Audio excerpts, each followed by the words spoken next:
Hello and welcome to Unsourced Wall. My name is Elvis, and as always, I'm your host. So, this is going to be the first episode in a long time where I've actually written out a script and hopefully gotten my thoughts out in an order that makes coherent sense and not something that I have to cobble together after the fact in editing. This is going to be kind of a long episode, so let's just head on in with some news. Starting off with some of the more tragic news to come out this week, which is the unfortunate passing of esteemed editor and writer Denny O'Neil, perhaps best known for his iconic and definitive runs on both Batman and The Question, where he introduced concepts, characters, and plots that would shape both their histories in comics, but also their perception in pop culture forever. Not to mention his seminal and groundbreaking tenure on Green Lantern, Green Arrow. There really is no understating the impact he had both on comics, but also on readers themselves. In the wake of his death, so much outpouring has come out, not from just his colleagues, but also the incalculable amount of fans who have said that his work woke something in them, touched them, and otherwise shook their foundations in the most heartening ways, something that they needed at the time. It's wonderful when a writer and the creative force in general can instill that sense of comfort and awareness in an audience, and it was bittersweet to see that amount of love, as it was to see longtime collaborator Dennis Cohen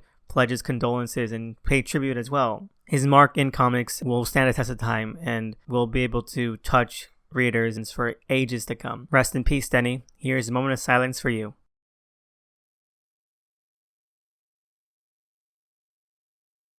Moving ahead on a less tragic note, it is also a shame to have to report that Mad Magazine mainstay and another of the most notable members of the Gang of Idiots, Al Jafee, is retiring.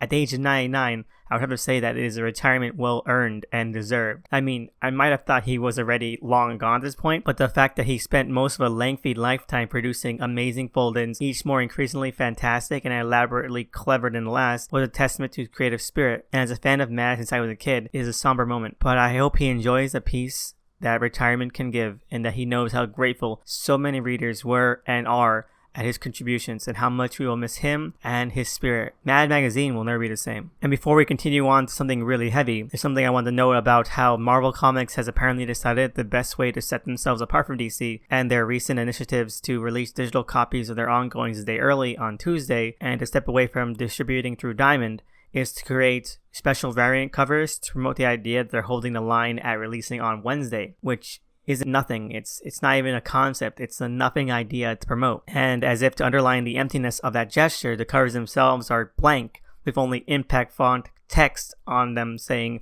on sale Wednesday, which when you have some of the best artists producing some of the best cover art of their careers at your disposal, it's a really silly move. There's just no meaning to it. And yes, when I say best artists creating best cover art, I do mean Alex Ross and Immortal Hulk, because his run of covers are a magnum opus, and these variant covers are a disgrace to the concept of covers. Marvel should be ashamed. They really should be. And finally, we have some really heavy and intense news, and I hope you all bear with me because this is not a topic that I normally cover and am not at all well versed in, and it would be a disservice to the topic itself to claim otherwise. And I hope that doesn't seem that way, because it seems as though another wave of predators, groomers, and sexual harassers have been revealed through the comics industry over the past few days, in what is becoming an incredibly disturbing common event. And it sickens me. It really does. It twists my gut, and it made me nauseous to even write this part of the script, and to say it again out loud right now. The fact that there is enough bile and poison in this industry to have this continually happen, almost monthly it seems, it should be unthinkable, but time and again it remains something that fans, and most frighteningly up and coming creatives, especially women, have to be mindful of constantly. And that's not what any professional industry should be like for people who are coming into it. So to hear creators like Warren Ellis and Cameron Stewart and so many others have made the community such a vile and toxic place like that, where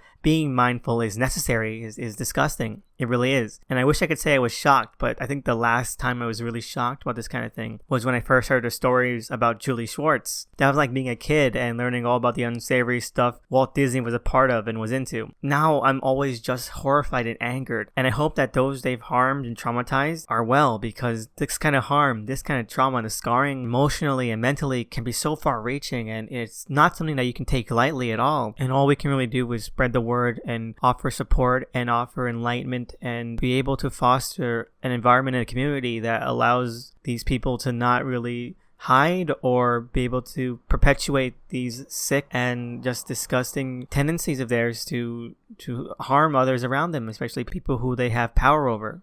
I wish all these victims and all these people coming forward the best, because it is a tough road and they're really brave at that. And that's all I really can say. It's such a nauseating topic. Anyway, let's head on to what I read this week. We have, first off, Death Metal #1. After so long and with so much build up and self-perpetuated hype, you might think that this is maybe where Snyder is going to pull out all the stops and make something that is going to be unforgettable. And he does, but in the worst ways possible. It's basically everything that was bad about Metal being brought up to the umpteenth level, but without any of the easygoing charm that Metal could have at times. And with the most insane amount of self-wank this side of Bendis' stranglehold on the Ultimate Universe. Like, you have to really, really care about what Snyder and his groupies have been doing for the past 2 years to make any sense of this, or else it's impenetrable. And the example I like to use, in contrast to this, is Infinite Crisis, because that was an event that also had a huge amount of build-up and tie-ins and wank, but still kinda could be read as its own thing. The event itself had a narrative that it followed, and Death Metal really doesn't. It's just playing catch up and repeat with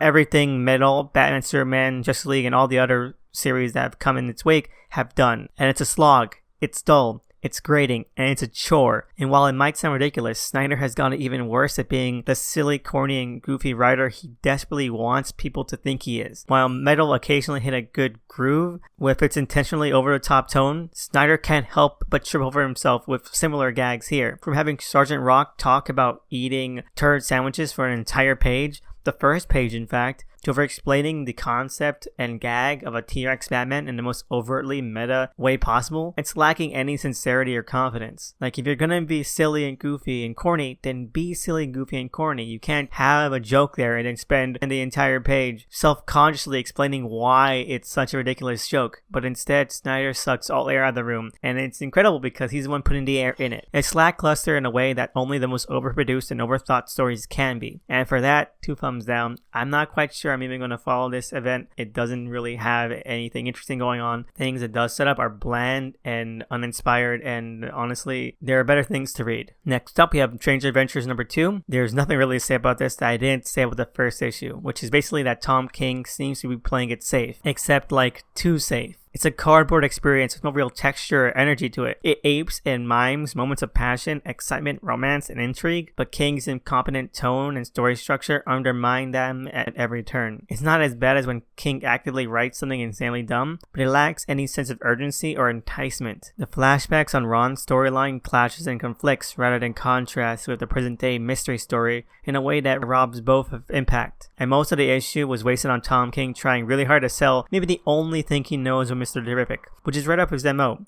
in that he overplays its hand in order to make it seem like he knows about a character when he probably only skimmed the Wikipedia page. It's not an issue that has any energy, and I'm spending more time even trying to talk about it than it could give any reader. There's every chance that it might get real Tom King levels of dumb later on, but as of now, it's the most vanilla series he's written in a long time. It's not something that seems to have a lot of depth, but it's also not something that is anyway exciting or fun or pulpy, and it's trying to kind of do both, and maybe it's just more than Tom King can handle, and I could completely believe that. Overall, 2 thumbs middle.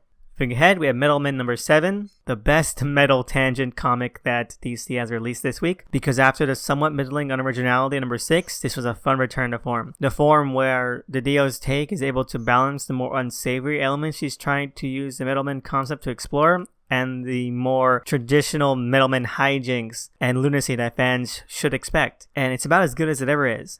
It's not hefty or heady, but the time allotted to a silly side mission with Will's new metal mammals, or rather Didio's version of the Gas Gang, is fun and adorable and appropriately humorous. It's a solid bravery issue that is needed after the attempts at starker drama the previous Tina focus issue was centered around, and pretty much fumbled at. Not only that, but it's maybe the first time we actually see the new actually sentient Metal Men and how they are like as characters, rather than them just being shadowily on the sidelines. The back and forths they have about the virtues of being really advanced to now being actually reborn is delightful, and shows how soft and simply comforting and silly the team can be, and still are. It makes me really want to see more of them, as well as the smaller implications that maybe Magnus isn't as much of a cold-hearted bastard after all. It sets down a foundation for the series and how it can probably reach the end zone now that it's been given the chance chance to finish, that we're going to see a recapitulation of the Metal Men and a restoration of what DiDio spent the first couple issues kind of tearing down. And I feel like that's something that DiDio does a lot. It's something that he's always kind of said, and I know I repeat this a lot whenever I review a DiDio comic, is that he believes that a hero is kind of only as good as much suffering they've gone through. And I feel like the first 2 issues or so of the series really do take a hammer at the Metal Men concept, and now we're starting to see what makes them kind of flourish, and I'm all for that. I'm really excited. It's a solid reassessment issue and a better return from hiatus issue than number 6 was for sure, because it drops us back into what the series is trying to do tone-wise, and for all the better. Overall, 2 thumbs up. I had a lot of fun with this. I can't believe we're in the second half of this Max series, and I just can't wait to see what happens.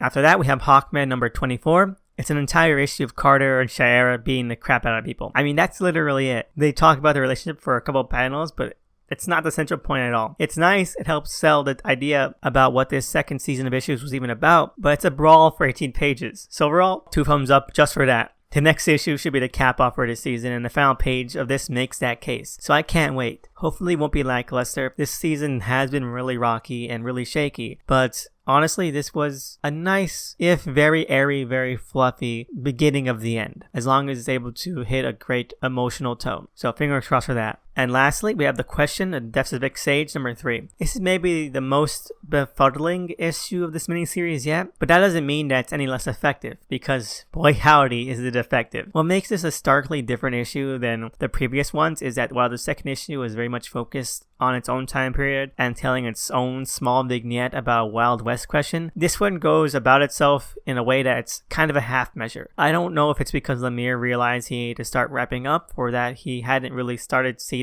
things out as neatly as he wanted, because it feels too juddery, and I think it wastes and pulls away from the idea of a pulp noir private eye question a bit too much. It never really gives itself into it, and it keeps drawing attention away whenever it starts to get really engrossed in the concept. It's still a really exciting and fun issue, but it seems to be that despite the overarching plot really grabbing and putting its nails into everything, which is a shame, because the final page is more to make up for it. If there's anything that Lemire has been able to nail, it's Vic's two-fisted inner nature, and it's a beauty to behold. It really is. So honestly, even though it's not the most solid issue, it's still a really, really entertaining read, and I can't wait to see what happens next, and it's just exciting. I think that Lemire, when he just lets himself get carried into the atmosphere, is able to create such stellar work, and obviously Dennis Cohen is knocking it out of the park in just the most atmospheric kind of way. So overall, 1 thumb up, 1 thumb middle. Alright, moving on to what I watched this week, we have Stargirl episode 5, Dr. Midnight and Our Man, which was maybe not as good as the previous episode, but this one actually surpassed some of my expectations and worries. The biggest of which was that this show's version of Beth Chapel and her becoming Dr. Midnight for the show in general wasn't that optimistic looking for me. Nothing about the character in the show so far left me enthused or excited about seeing more of her. The episode did turn that a bit around though, placing her really plucky optimism as a contrast to the more modern age style pragmatism of Courtney and Yolanda, and making her seem less overbearing and grating and more necessary to capturing a good spirit for the team. It also helps that she's balanced out by the AI of Charles McNider that resides in his old goggles. It's a complete and utter ripoff of Spider-Man and his Stark suit from Homecoming, but fun is fun, so I give it a pass. And the dynamic that she, in her really, really overjoyous and overenthusiastic state, has with this just completely deadpan computer voice is delightful. I found it charming and fun. So Our Man's half of this episode is a little less good. I feel like bringing everything to roost like they did with Rex and Rick in the way that they are in the show robs a lot of impact from their respective dynamics and arcs from the comic. And Rick in general feels like the most CW character so far, or rather WB11 / the Pix, because his intro scene in this episode could be straight out of Wintry Hill. It's very soapy, it's very melodramatic, and it's not really that well acted. The actor himself is lackluster, and the character thread and the character dynamics he has with others are just uninspired. The only other thing of note is that we're continuing to follow Brainwave Jr.'s detachment from his jock life, which is actually pretty engaging. It's more engaging than they're trying to make Our Man here. Like, Our Man is just given so much cliches that we're supposed to really feel for, but it's just one too many for me, and it feels very forced and very lazy. Meanwhile, Brainwave Jr., it's a well-worn and well-traveled idea, but I think that the actor is really selling it a lot more, and I am actually excited to see that the payoff to that in the Brainwave Jr. episode is going to be written by James Robinson again, so fingers crossed with that. Overall, not a great episode, but definitely showing some steadiness, and maybe that will be enough for a great foundation to see where the series is going. Overall, 2 thumbs middle. Anyway, that's it for what I watched this week. Next week, we're going to be seeing the premiere of Doom Patrol. Obviously, I won't be able to review it the day it comes out, but I will be on it the week after, so I can't wait for that. And as always, I want to say thank you everyone out there who's sending a question, comment, or topic. It means so much to me. Hopefully, I can get back to that again because I really miss it. It really does mean the world to me, and I'm just so grateful every time. And if anyone out there has any of their own, you can always find me on Twitter at THE_SNICKMAN. And I'll give a shout out to Cover Service Show at DOTEMCEE. Please check them out. They're amazing. Give them all the support you can. And I just want to wish everyone out there a happy Father's Day weekend. And I hope you and your families are still staying safe. And have a great week and see you again next time.